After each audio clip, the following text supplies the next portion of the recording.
நடிகர் கார்த்திகேயன் அவர்களை அன்புடன் மேடைக்கு அழைக்கிறோம்.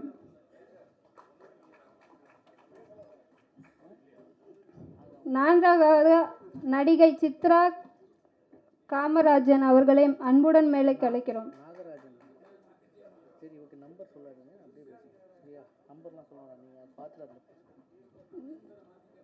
நடிகர் விஜய் சேனாதிபதி அவர்களை அன்புடன் மேடைக்கு அழைக்கிறோம். நடிகர் விஜயன் அவர்களை அன்புடன் மேடைக்கு அழைக்கிறோம். நடிகை வித்யா அவர்களை அன்புடன் மேடைக்கு அழைக்கிறோம். தயாரிப்பாளர் கருப்புசாமி அவர்களை அன்புடன் மேடைக்கு அழைக்கிறோம். இணை தயாரிப்பாளர்கள் அமராவதி அவர்களை மேடைக்கு அழைக்கிறோம். இயக்குனர் சுகவனம் அவர்களை அன்புடன் மேடைக்கு அழைக்கிறோம்.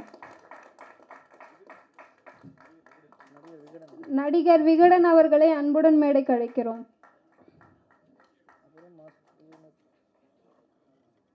மாஸ்டர் தமிழேனியன் அவர்களை மேடைக்கு அழைக்கிறோம்.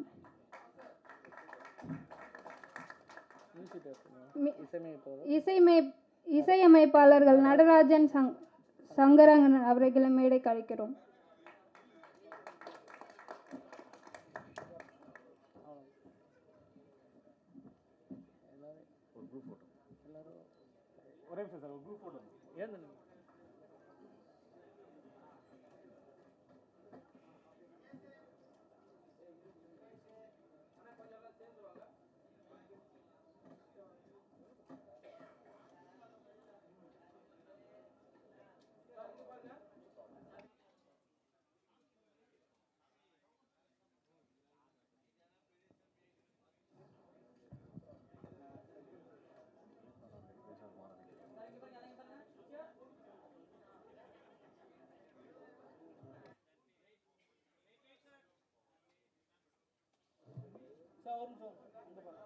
பின்னாடி visual sir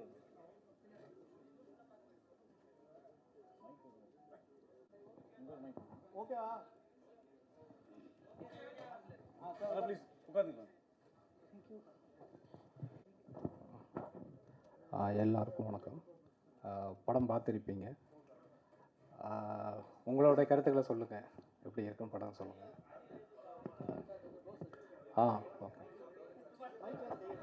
okay okay okay thank you sir. அண்ணா நான் மைக் தரேன் நான் கேளுக்கு நான் மைக் தரேன். ஓகே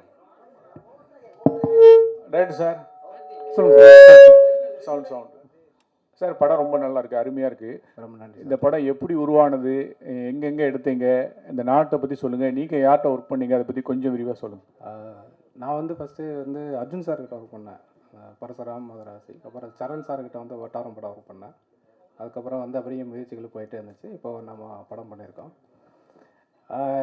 ஸோ ஃபஸ்ட்டு இந்த எல்லாருமே அதானே அசிஸ்டன்ட் டேரக்டர்னாவே பெரிய ஒரு ஹீரோ வச்சு பண்ணணும், கமர்ஷியல் படம் பண்ணணும்னு சொல்லி தான் நம்ம எல்லாருமே அதுக்கான முயற்சிகள் தான் போயிட்டே இருக்கோம். அது அப்படியே தள்ளி போய் சரி நம்ம ஒரு சின்ன பட்ஜெட்டில் நமக்கு தெரிஞ்ச ஒரு விஷயத்த நம்ம செய்வோம் அப்படிங்கிறதுக்காக தான் சரி நம்ம ஊரில் போய் நம்ம வாழ்வியலில் படம் பண்ணுவோம் அப்படின்னு சொல்லிட்டு நான் அதுக்கான கதைகள் தேடல் இருக்கிற போது தான் தெரிஞ்சுது நாம் எவ்வளோ தூரம் எவ்வளோ விஷயங்களை நம்ம மிஸ் பண்ணிக்கிறோம்னு அப்புறம் தான் தெரிஞ்சுது. ஏன்னா நம்ம வாழ்க்கையில் பின்னாடி சாதாரணமாக கடந்து வந்துடுவோம் ஒரு விஷயத்த. ஒரே ஒரு சம்பவம் தான் எனக்கு ரொம்ப மனசை உலுக்கி எடுத்துச்சு. அது ஒரு சின்ன சம்பவம் தான். எப்படின்னா ரொம்ப வெள்ளந்தியான மனிதர். எப்படி அந்த காட்டுக்குள்ளே போய் வேலை செய்வார், தோட்டத்துக்குள்ளே வேலை செய்வார். மற்ற எந்த வெளி உலக அறிவு கூட அவர் கிடையாது. போவார், காலையிலேருந்து சாயந்தரம் வரைக்கும் அந்த காட்டுக்குள்ளே வேலை செய்வார், வந்துடுவார். மானாவாரி நிலம் தான், மானாவாரி இல்லைனாலும் அந்த கல்லுகளை பொறுக்கி போட்டுட்டு அப்படியே அவர் அந்த நிலத்தை தவிர வேறு எதுவுமே தெரியாது. அப்படி தான் அவர் வெள்ளந்தியாக வாழ்ந்தார். ஒரு இடத்துல அந்த அவங்களுடைய பசங்க 2 பசங்க பெருசாகி அவங்க ஒரு இடத்துல சரியாக வேலைக்கு போகாமல் ஒரு இடத்துல அந்த நிலத்தை வித்துடுறாங்க. இது கூட அவருக்கு தெரியாது. ஏன்னா அவர் கூட்டிகிட்டு போய் ரிஜிஸ்டர் ஆஃபீஸில் கூட்டிகிட்டு போய் விட்ருவாங்க. கூட்டிட்டு இந்த மாதிரி கடன் ஆகி போச்சுப்பா, நீ கையெழுத்து போடு அப்படின்னு சொல்கிறாங்க. அப்போ கூட அவர் அப்படியா அப்படின்னு சொல்லிட்டு கையெழுத்து போட்டு வந்துடுறாரு. வீட்டுக்கு அது எப்பவும் போல் மறுபடியும் அந்த நிலத்துலையே போய் மறுபடியும் வேலை செய்கிறாரு. வாங்கணும்னு சரி ஏதோ சரி கொஞ்ச நாளைக்கு இப்படி தான் இருப்பார் அப்படின்னு சொல்லிட்டு விட்டுறாங்க. ஆனால் தொடர்ந்து அதை வந்து அந்த நிலத்துலேயே அவர் வேலை செஞ்சுட்டே இருக்கார். ஒரு கட்டத்தில் அந்த நிலத்தை விட்டு அவர் வரல. கிட்டத்தட்ட எனக்கு தெரிஞ்சு ஒரு 10 வருஷம் அந்த நிலத்துலேயே இருந்தார். அவர் கிட்டத்தட்ட ஒரு அந்த கிராமத்துலேருந்து ஒரு 4-5 கிலோமீட்டர் இருக்கும். நம்மளாம் இன்றைக்கி 1 கிலோமீட்டர் போகிறனாவே அவ்வளோ பயமாக இருக்கும். அந்த 10 வருஷம் அந்த ஒரு பெரிய கள்ளிச்செடி இருக்கும், அதுக்குள்ளேயே படுத்துக்குவார். அதுக்குள்ளேயே அந்த நிலத்துக்குள்ளேயே தான் இருப்பார். இரவானா நிலத்தை பற்றி பேசுவார். இவ்வளோ விளைஞ்சது, அவ்வளோ விளைஞ்சது, நீங்கள் அவ்வளோ எடுத்துகிட்டு போங்க, இவ்வளோ எடுத்துகிட்டு போங்க. நைட்டு 12-1 மணி வரைக்கும் கத்திக்கிட்டே இருப்பார். வீட்டுக்கே வரல.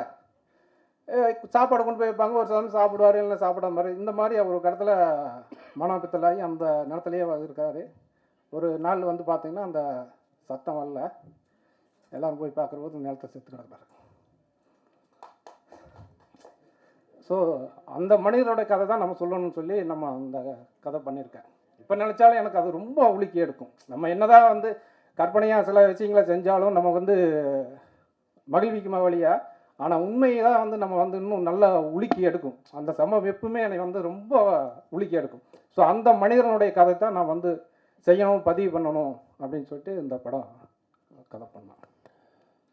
இந்த படத்தை விருதுகளுக்கு எதாவது அனுப்பிச்சிருக்கீங்களா? அனுப்பிச்சிருக்கேன் சார். ஓகே. இந்த படத்தோட கதாநாயகன் மிஸ்டர் கணேசன் தானே அந்த நல்ல பாடலாக நடித்தவர்? பரோட்டா முருகேசன். பரோட்டா முருகேசனா? அவர் வரலையா? இல்லை சார், அவர் ஏதோ கொஞ்சம் அந்த மலேசியாவில் ஏதோ கொஞ்சம் ப்ரோக்ராம் இருக்கிறனால அங்கே இருக்காருனால வர முடியாமல் போயிடுச்சு. சரி, ஓகே, வாழ்த்துக்கள். Okay, thank you sir. Sir director sir, படம் ரொம்ப நல்லா இருக்குது. ஆனால் அந்த டைட்டில் நீங்கள் சொல்கிறப்பே சொன்னீங்க, ஒண்டி முனியும் நல்லா பாடணும், நல்ல பாடணும். ஆமாம். ஆனால் டக்குன்னு படிக்கிறதுக்கு நானே இங்கிலீஷில் டைட்டில் வந்தப்போ நல்லா பாடணும் அப்படிங்கிற மாதிரி தோணுச்சு. கொஞ்சம் ஏதாவது மாற்றிருந்தா இன்னும் கேட்கல. அது எனக்கு அது உண்மையாலுமே அது நானும் கூட உணர்ந்தேன். நம்ம இன்னும் கொஞ்சம் எளிமையாக கொஞ்சம் டைட்டில் வச்சு இருந்துருக்கலாமோ அப்படின்னு சொல்லி.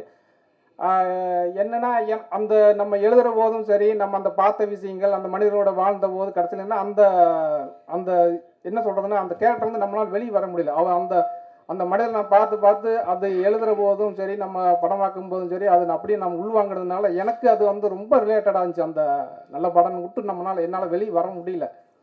அந்த தாக்கத்தில் வச்சது தான் அந்த டைட்டில். அது மாதிரி படத்தில் வந்து சார் நல்லா காட்டியிருக்கீங்க. ஆனால் பண்ணையார் தான் 2 பண்ணையாடுங்கிறீங்க உங்கள் பக்கம் வழக்கம்னு நினைக்கிறேன். பண்ணையார் அந்த சைடில் பண்ணாடியோட மனைவிகளுமா வேலையை வாங்கிட்டு கூலி கொடுக்காம அனுப்புவாங்க, அந்த அளவுக்கு காட்டணும். இல்லை, இது இன்னுமே அது வந்து என்ன எதுவுமே எங்கள் கற்பனை கிடையாது. நான் அங்கே ஒரு கேரக்டர் அப்படி தான் இருந்தாங்க. அவர் என்னென்னா வட்டிக்கு விடுவார். அவர் வந்து அந்த பண்ணாடி வந்து என்னென்னா வட்டிக்கு விடுவாங்க. நீங்கள் காலையில் சாயந்தரமோ மதியமோ போனேன்னா வட்டி தர மாட்டார். ஈவினிங் காலையில் 7 மணிக்கு போகணும். அவர் தோட்டத்தில் வேலை செஞ்சுட்டு இருப்பார். அவரோட சேர்ந்து நீங்கள் வேலை செய்யணும். சாயந்தரம் வரைக்கும் வேலை செய்யணும். அப்படி யார் எத்தனை பேர் வேலை செய்யணும்? ஒரு நாளைக்கு 10 பேர் அவங்க தோட்டத்தில் வேலை செஞ்சுட்டு இருப்பார். 10 பேர் வேலை செய்வாங்க. சாயந்தரம் கூட்டிகிட்டு போய் வட்டி கொடுப்பாரு, ஃப்ரீயாக வேலை வாங்கிப்பார். இது வந்து உண்மையாக நடந்த ஒரு விஷயம் தான். எல்லாருக்குமே தெரியும் அந்த கிராமத்தில். அதான் அந்த கேரக்டர் கொண்டு வந்துடல. Correct sir. எல்லா பண்ணையாரும் அப்படியே எங்கள் ஊர் பக்கம் கொஞ்சம் நல்ல பண்ணையார்களும் இருக்காங்க சார். எல்லாருக்கும் நம்ம இருக்கோம். நம்ம அப்படி இருக்கிறவங்களையும் நமக்கு காமிக்கணும் இல்லையா, சொல்லணும் இல்லையா? அதுதானே சுவராசியமாக இருக்கும். அதே மாதிரி கதை ரொம்ப நல்லா பண்ணியிருந்தீங்க, நீட்டாக இருந்தது. இதே மாதிரி ஒரு கதை பார்த்துருக்குறோம், ஆனால் இந்த மாதிரி இல்லை. இது எக்ஸ்ட்ரானரியாக இருக்குது. ஆனால் ஒரே ஒரு இடத்துல கதை அதை ஃபீல் பண்ணிட்டீங்களா நீங்கள்? ஏன்னா இந்த பையன்களோட சேர்ந்து 2 வீலரில் சுற்றுறாங்க ஃப்ரெண்ட்ஸுங்கெல்லாம். ஆனால் அப்போல்லாம் எங்கள் வீட்டு டம்ளரில் நீ குடிக்கணும்னு ஆசைப்பட்டு இறந்து அவங்க தான் உசி போடுறாங்க. டே உன் ஆள் பார்க்குது, உன் ஆள் ஊரில் கிராமத்தில் வந்து பக்கத்து கிராமத்து பொண்ணு கூட யார் என்னங்கிறது தெரியும். அது சினிமாட்டிக்காக இருந்தது. அதை யோசிச்சிங்களா நீங்கள்? இல்லை சார், அது என்னென்னா இப்போ எங்கே அவங்க பிரிக்கிறாங்க அப்படின்னா, அந்த நிலத்தை பற்றி பேசிகிட்டு இருக்கிற போது அந்த தாசில்தாரும் பெரிய பண்ணாடியும் பேசிகிட்டு இருக்கிற போது இவங்க பேசிகிட்டு இருக்கிறது வந்து அந்த நிலவடனோட பையன் வந்து கவனிச்சிருவான். அப்போ கவனிச்சனால அவனுக்கு ஒரு வேட்டி வைக்கிறேன் அப்படின்னா இவனை எப்படி பிரிக்க வைக்கிறது அப்படிங்கிற போது அந்த பசங்களுக்கிட்ட வந்து அந்த ஜாதியை சொல்லி பிரிச்சுட்டான் அப்படிங்கிறக்காக தான் அந்த வச்சுருக்கோம். ஏன்னா எல்லாத்துக்குமே சுயநலம் தானே. சுயநலம் அங்கே வரும்போது அந்த ஜாதியை ஏதோ ஒரு ஜாதியை வந்து கருவியாக நம்ம பயன்படுத்திட்டோம்ல. இல்லை, ஒண்டி முனியும் நல்லா பாடணும், நல்ல ஒரு தலைப்பு. இப்போ லேட்டஸ்ட்டாக பார்த்தீங்கன்னா கூழாங்கல், இந்த கொட்டுக்காளி, ஜமா அந்த வரிசையில் வந்திருக்கு. ஓகே, நன்றி சார். ஸோ நீங்கள் ஃபஸ்ட்டு டிஓபியை எப்படி செலக்ட் பண்ணீங்க? ஏன்னா அவருடைய கண் இதில் நல்லா வேறு லெவலில் விஷுவல் காமிச்சிருக்காரு.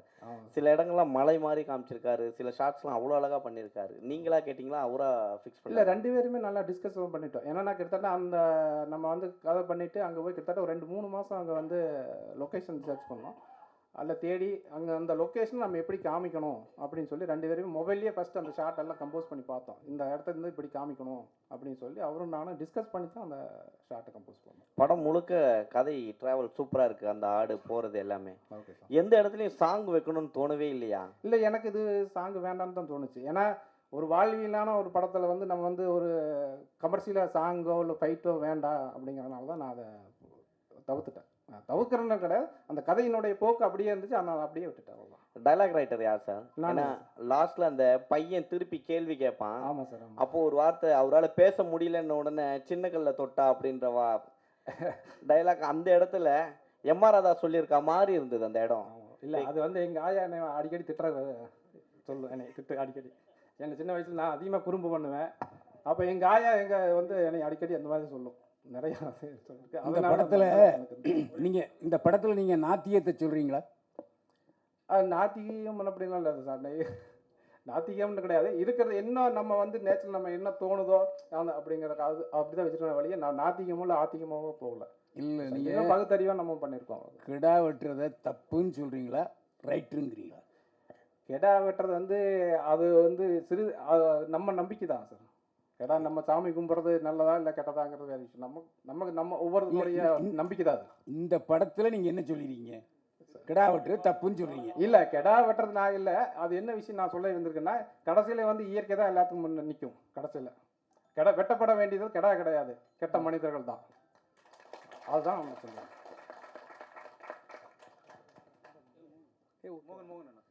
சார், படத்தில் வந்து லாஸ்ட்டாக ஒரு சீன்ஸ் வச்சுருக்கீங்க. இது வந்து உண்மை சம்மந்தம் எடுத்தப்பட்ட படமா?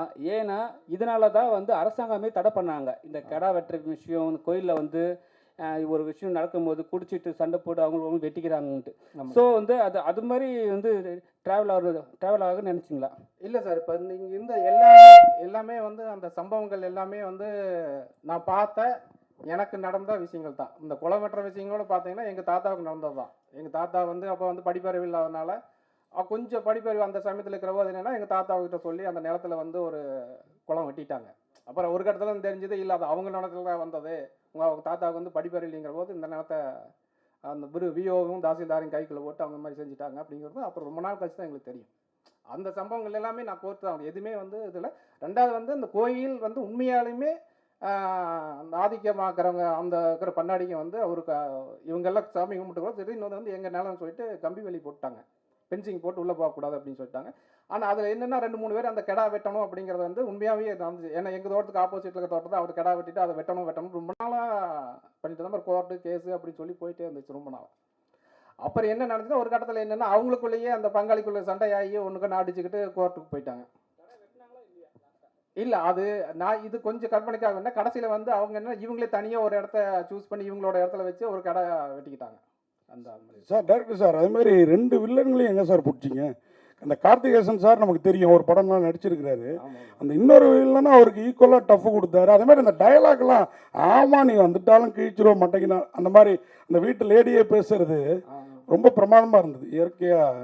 ஓகே சார், அது நீங்கள் சொல்லி வாங்கினீங்களா அவங்களே அப்படி நடித்தாங்களா சார் அந்தளவுக்கு? இல்லை சார், எல்லாமே அந்த வட்டாரத்தில் இருக்கிறவங்க தான் நடிகர்கள் எல்லாமே. கார்த்திகேசனும் சரி, அந்த லக்னட்ஸ் மீனாவும் சரி, கோயம்புத்தூர் வட்டாரம் தான். ஏன்னா அவங்களுக்கு நம்ம சொல்கிறது வந்து ஈஸியாக புரிஞ்சுக்கிட்டாங்க. அதே மாதிரி இந்த ஹீரோயின் அவரை சில படத்தில் பார்த்துருக்கோம். அந்த ஹீரோயினும் ரொம்ப பிரமாதமாக பண்ணியிருக்கிறாங்க. எனக்கு வந்து நான் ஸ்கூலில் படித்தப்போ இந்த மாதிரி பண்ண வாழ்த்தனங்கள்லாம் ஞாபகம் வந்துடுச்சு. அதே இங்கே கூட ஒரு தவறான ஒரு புரிதல் இருக்குது. ஏதோ ஒடுக்கப்பட்ட ஜாதி லவ் பண்ணாதான் வந்து சண்டை போடுவாங்கன்னு. ஈக்குவல் ஜாதி லவ் பண்ணாலுமே ஒத்துக்க மாட்டாங்க. ஏன்னா இல்லை, அதை நான் இங்கே ஏன் உங்களுக்கு சொல்கிறேன்னா, நான் ஹெட்மாஸ்டர் பையன் ஸ்கூலில். நாம் ஒரு லவ் பண்ணுவோம், ஆனால் நமக்கு ஈக்குவலான ஜாதிக்காரனே என் அண்ணன்ட்ட வந்து சொல்லி மிரட்டிட்டு போயிருக்கான். அந்த லவ் அதோட விட்டேன் நான். ஆனால் இங்கே படங்கள்லாம் காட்டப்படுறது இந்த ஜாதி இவங்க லவ் பண்ணால் தான் ஒத்துக்க மாட்டாங்கன்னு. எல்லா ஜாதியுமே வேறு ஜாதியில் லவ் பண்ணால் ஒத்துக்க மாட்டாங்க. அதை அழகாக காட்டியிருந்தீங்க, எந்த ஜாதின்னு குறிப்பிட்டு சொல்லாமல். வாழ்த்துக்கள். சார் சார் இங்கே ஆக்சுவலாக படத்தில் வந்து அந்த லவ் பண்ணுற சீன் காமிச்சிருக்கீங்களே, அது எல்லா பெண்களும் அந்த மனநிலையில் தான் இருக்குன்னு நினைக்கிறீங்களா? இருக்கிற ஜென்ரேஷன்ஸ்லாம் இப்போ வர பெண்கள்லாம் ஒரு பைக் புதுசாக எடுத்துகிட்டு வந்து அவங்க லவ் பண்ணணும், நீ காமிக்கிற விதம் வந்து பெண்களை கொஞ்சம் தவறாக காமிக்கிற மாதிரி இல்லையா? இல்லை, அது எல்லாரும் இப்போ எல்லா பெண்களுமே அப்படி நம்ம சொல்ல முடியாது கண்டிப்பாக. பட் நான் காலேஜில் படித்தபோது உண்மையில அதான் நடந்துச்சு. நான் நடந்து போயிட்டு பஸ்ஸில் இறங்கி போவேன், என்னை பார்க்க மாட்டாங்க. என்னை விட சுமாராக இருப்பான், அவன் பைக்கில் வருவான், அவங்களோட பிக்கப் பண்ணிட்டு போயிடுவான். என்னடா தான் பைக்கு தான் ரொம்ப தொன்மையாக இருக்கும். ரொம்ப கஷ்டம். அந்த காண்டில் வச்சோம்ல. சார் சார் இந்த படத்தில் சார் ஹீரோ வந்து அவர் எப்படி செலக்ட் பண்ணீங்க? அவர் வந்து சின்ன சின்ன கேரக்டர் பண்ணிட்டு இருந்தார், புரோட்டா கோடு போடுறவர். அது மாதிரி ஒவ்வொருத்தரையும் இந்த ஒவ்வொரு வரி சொல்லுங்களேன், யார் யார் நடிச்சிருக்காங்க, பேர்னு எல்லாருமே நல்லா பண்ணியிருக்காங்க, கொஞ்சம் அறிமுகப்படுத்திங்க. முதல்ல அந்த ஹீரோ சொல்லிடுங்க. ஹீரோ வந்து விஜயன் சார். விஜயன் அவர் வந்து கூத்துப்பட்ட ஆர்டிஸ்ட்டு. அவர் நிறையா ரொம்ப திறமையான நடிகர் தான். அவர் சரியான வாய்ப்பு கிடைக்கல. பட் எனக்கு அது இந்த கேரக்டருக்கு அந்த நேட்டிவிட்டியும் அவரோட பேஸ் கரெக்டாக இருந்துச்சு. அதனால் அவரை சூஸ் பண்ணி நடிக்க வச்சேன். அப்புறம் வந்து வித்யா, அது கோயம்புத்தூர் பொண்ணு தான். அவங்கள ஃபஸ்ட்டு அங்கே பார்த்த உடனே சரி இந்த நம்ம ஊரில் இந்த பொண்ணு ஒரு சிம்பிளாக அழகாக அந்த மாதிரி தான் இருப்பாங்க, அப்போ இதவே நம்ம சூஸ் பண்ணி சொல்லிட்டு அவங்கள நடிக்க வச்சேன். மறுபுள்ளைய சொல்லுங்க. மறுபுள்ள ஆமாம் ஆமாம். அவர் ஃபஸ்ட்டு வந்து சரி அதுக்கு நிறைய பேர் தேடினேன், அந்த மாதிரி ஒரு கேரக்டர் வேணுமே சொல்லிட்டு தேடினேன். அவர் வந்து சென்னை தான்.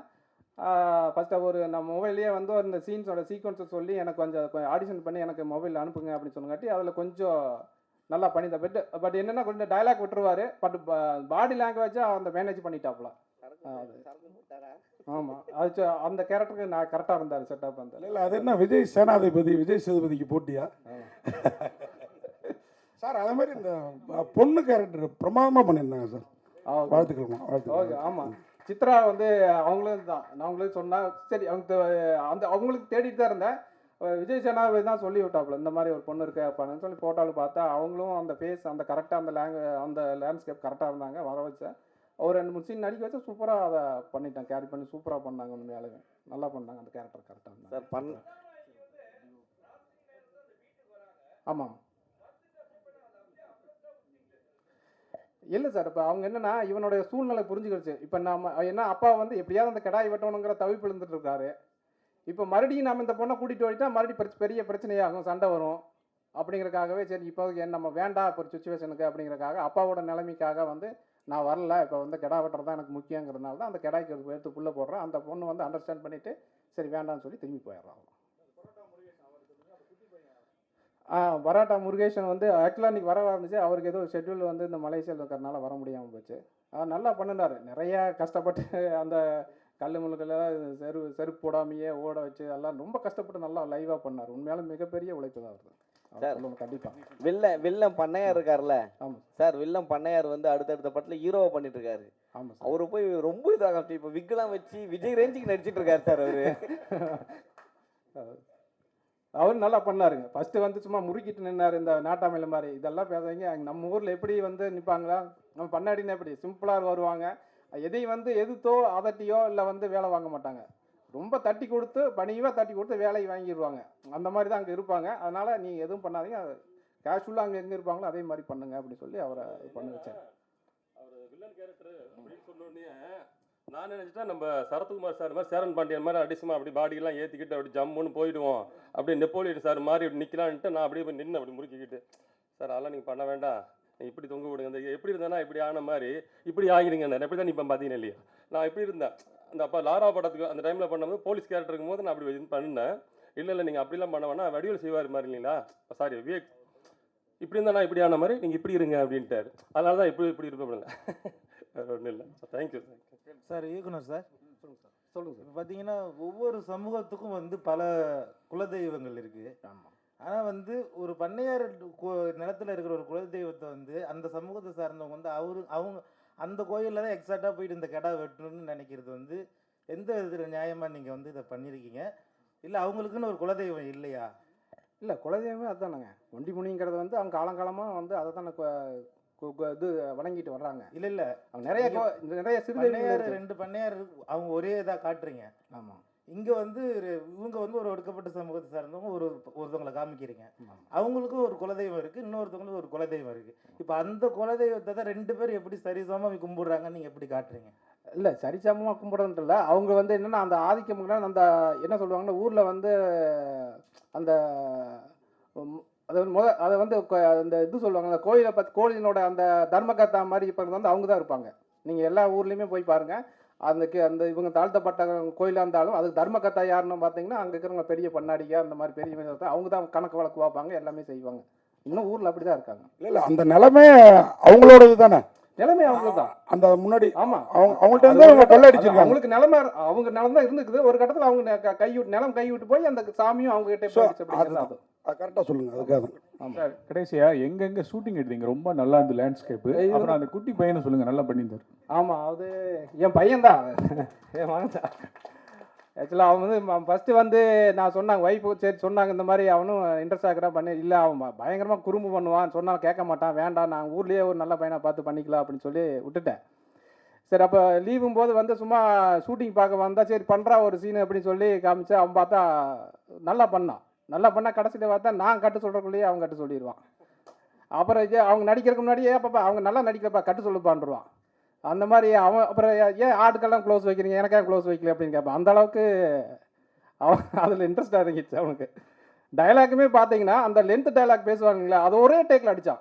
அது எனக்கே போய் பார்த்து நானே சில சமயத்தில் இப்போ பேப்பர் பார்த்து என்னால் சில சமயத்தில் வந்து அந்த ஃப்ளோவாக சொல்ல முடியாது, ஆனால் அவன் ஃப்ளோவாக பேசினான். எனக்கு அது ரொம்ப ஆச்சரியமாக இருந்துச்சு. அது டப்பிங்லையும் அதே மாதிரி பேசினான். எனக்கு ரொம்ப அது ஆச்சரியமாக இருந்துச்சு, இந்த அளவுக்கு பண்ணுறாங்க. ஆமாம் சார்.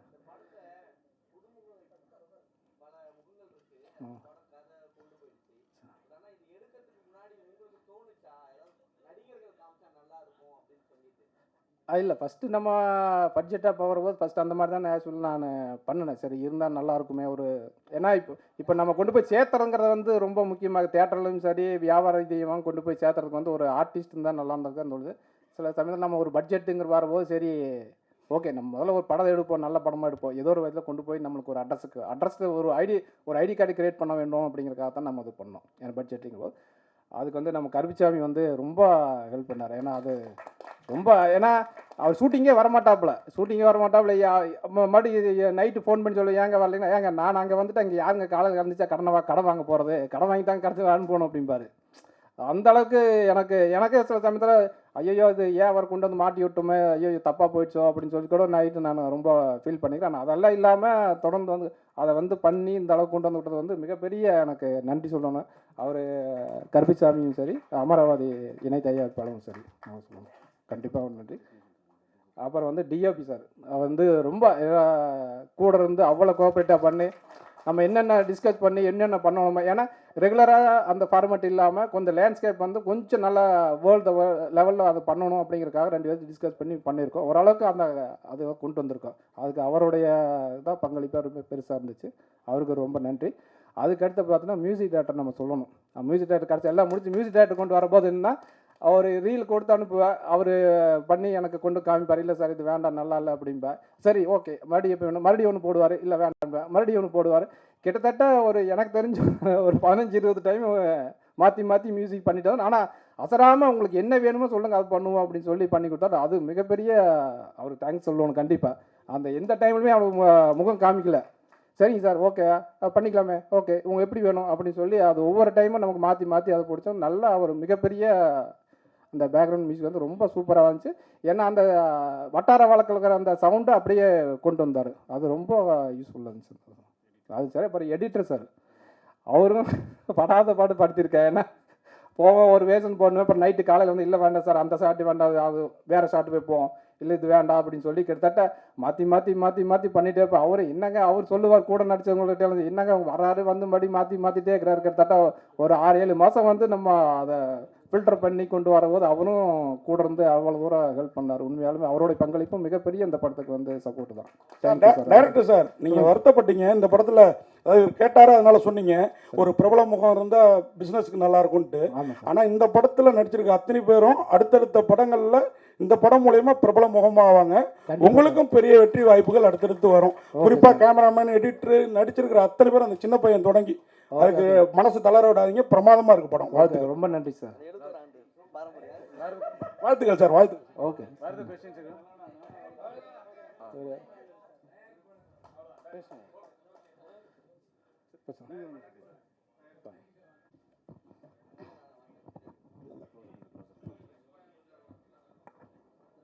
முதல்ல உங்களுக்கு பாராட்டு சார், ரொம்ப நன்றிங்க. அதாவது சினிமாவை பற்றிய அறிவு உங்களுக்கு எந்த அளவுக்கு இருக்குது? நான் வந்து பார்த்தீங்கன்னா பரம்பரையாகவே எங்கள் சித்தப்பா வந்து நாடக டைரக்டரு. சொல்லப்போனால் அவர் லியாகத்துலியான் சார் கூட அங்கே ஒரு 3 இயர்ஸ் நம்ம சித்தப்பா வீட்டில் இருந்தார். நான் வந்து ஏழை ஜாதி படத்துக்கே வந்து அசிஸ்டன்ட் டைரக்டராக ஜாயின் பண்ணுறதுக்காக வந்து மிஸ் ஆகிடுது. ஜாயின் பண்ண முடியல, அவங்க பெங்களூர் ஷூட்டிங்கு போயிட்டாங்க. பார்த்தீங்கன்னா அந்தளவுக்கு வந்து எனக்கு நாடகமெல்லாம் வந்து சித்தப்பா நடத்திட்டு இருந்தார். அதுக்கு பெரிய ஒரு கதை அது அந்தளவுக்கு இருந்துங்க. இப்போ எப்படின்னா நானும் இவர் டைரக்டர் 2 பேருமே ரூம்மேட்டு சென்னையில் கிட்டத்தட்ட 2000க்கு முன்னாடி ஒரு 4-5 வருஷம் இருந்தால். அப்புறம் மேரேஜ் பண்ணுறதுக்கு லேட் ஆச்சுன்னு சொல்லிவிட்டு நான் வீட்டுக்கு போயிட்டேன். போனதுக்கப்புறம் அங்கே மேரேஜ் பண்ணிவிட்டு இங்கே வர முடியல. திரும்ப உரக்கடை வச்சு தொழில் பண்ணிகிட்ருக்கேன். அந்த பிஸ்னஸ் கொஞ்சம் இன்ட்ரெஸ்டிங்காக ஜாலியாக லைஃப் ஒரு வித்தியாசமாக போயிட்டு இருந்துச்சு. அப்புறம் ஒரு படம் பண்ணலான்னு சொல்லிட்டு ப்ரொடியூசர் தேடிட்டு இருக்கும்போது நம்ம அணுகுனார். பார்த்தா கிடைக்கல, சரி நம்மளே பண்ணிடலான்ட்டு பண்ணோம். அவர் அமராவதின்னு சொல்லிட்டு அவர் விவசாயி. அவர் நம்ம கடைக்கு வருவார். ஒரு 10 வருஷமாகவே வந்தார்னா எப்போ சென்னை ஓலன்னு ஒரே வார்த்தை கேட்பார், போயிடுவார். இது வந்து எதாச்சியாக அமைஞ்சதுனால சரி நான் என்ன சப்போர்ட் பண்ண முடியுமோ பண்ணலான்னாரு. அவர் பண்ணார். இன்றைக்கி வந்து இந்த படத்தை இந்த அளவுக்கு கொண்டு வந்து நிறுத்தியிருக்கோம்னா அது வந்து இவர் டைரக்டரோட நம்பிக்கை.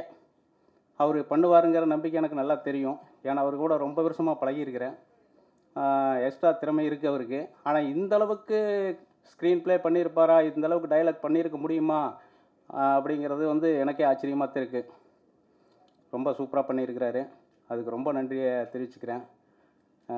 உங்களுக்கும் மீடியா நண்பர்களுக்கும் பத்திரிகை நண்பர்களுக்கும் ரொம்ப நன்றி தெரிவிச்சுக்கிறேன். இதனுடைய எதிர்காலம் உங்கள் கையில் தான் இருக்குது. நீங்கள் உங்கள் சப்போர்ட் ரொம்ப தேவை. நன்றி. இதில் நீங்கள் போட்ட முதலீடை எப்படியாவது மீட்டரலாங்கிற நம்பிக்கை உங்களுக்கு எப்போ வந்துச்சு? படம் வந்து உங்களுக்கு எடுக்கும்போது ஓரளவுக்கு நம்பிக்கை இருந்து, அதாவது போயிருங்கிற நம்பிக்கை இதெல்லாம் இல்லை. ஆனால் கண்டிப்பாக ஜெயிச்சிருவோங்கிறது தெரியும். ஆனால் இந்த அளவுக்கு வருங்கிறது எனக்கு தெரியல. இப்போ இந்த டப்பிங் பேசும்போது இதெல்லாம் வந்து அந்த டயலாக் டெலிவரியில் வரும்போதெல்லாம் சொல்லுவாங்க, இந்த எடிட்டிங் பண்ணும்போது படம் நல்லா வந்திருக்குன்னு சொல்லுவாங்க. சரி பரவாயில்ல, ஏதோ வந்திருக்குது அப்படின்னு தான் நினச்சிட்டு இருந்தேன். அப்புறம் படத்தை போட்டு பார்க்கும்போது தான் தெரிஞ்சுது படம் ஓரளவு நல்லா இருக்குது, எல்லாத்துக்குமே பிடிக்கும். பார்த்தவங்க யாருமே வந்து பிடிக்கலன்னு, ஒருத்தர் கூட வந்து பிடிக்கலன்னு சொல்லிட்டு போகல. நல்லா இருக்குதுன்னு தான் சொன்னாங்க. ஒரு சிலர் வந்து ரொம்ப சூப்பராக இருக்குது அப்படிங்கிற மாதிரி சொல்லும்போது எனக்கு ரொம்பவே சந்தோஷமாக இருந்தது. ரொம்ப thanks. Okay question. Okay thank you sir. Sorry, அருமையாக நடித்தார் உண்மையாலுமே. விஜய் டிவியில் வந்து அடுத்த வடிவேலுங்கிற ஒரு ப்ரோக்ராமில் அவர் தான் வந்து ப்ரைஸ் வாங்கினார். அது ரொம்ப நல்லா பண்ணாப்புல. ரொம்ப திறமையான நடிகர். ஒரு நாளைக்கு கண்டிப்பாக வந்து பெருசாக வருவார். ரொம்ப நன்றிக்கு. Thank you sir. Okay thank you so much.